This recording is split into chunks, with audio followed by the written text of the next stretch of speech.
आपण पाहतोय ओबीसी नेत्यांनी काही मागण्या देखील सरकारकडे केलेल्या आहेत। आता ओबीसीसाठी मंत्रिमंडळाची उपसमिती स्थापन होणार आहे। जशी मराठा आरक्षणासाठी उपसमिती होती तशी आता ओबीसीसाठी मंत्रिमंडळाची उपसमिती स्थापन होणार आहे।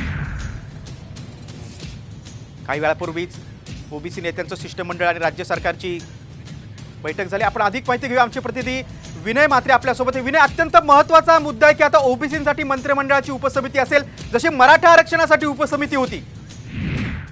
नक्कीच गिरीश, हा सगळ्यात महत्त्वाचे जे मुद्दे झालेले आहेत की ज्या मुद्द्यांवरती चर्चा ही आता या बैठकीमध्ये झाली। ओबीसीच्या नेते आणि राज्य सरकारच्या बैठकीमध्ये ही चर्चा झाली। त्यामध्ये सगळ्यात महत्त्वाचा मुद्दा, पहिला मुद्दा म्हणजे ज्या बैठकीला जे मंत्री सगळे उपस्थित होते त्या मंत्र्यांनी लक्ष्मण हाके यांची भेट घ्यायची आणि ती भेट घेतल्यानंतर त्यांचा उपोषण मागे घेण्यासाठी प्रयत्न करायचा, हा पहिला निर्णय या बैठकीमध्ये झाला। त्यानंतर ओबीसी बाबतीत एक आणखीन सगळ्यात महत्त्वाचा निर्णय आजच्या सरकारने घेतला, तो म्हणजे मराठा समाजासाठी ज्या पद्धतीने जो निधी मिळतो तोच तेवढाच निधी ओबीसी समाजाला देखील मिळणार आहे। आणखी एक तिसरा महत्त्वाचा निर्णय जो घेतला तो म्हणजे ओबीसी साठी देखील मराठा समाजाप्रमाणेच मंत्रिमंडळाची उपसमिती स्थापन केली जाणार आहे।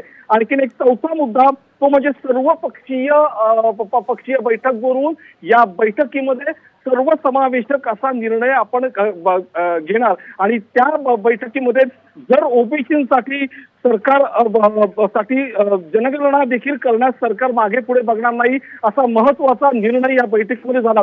खूपच शांततेमध्ये आणि विचार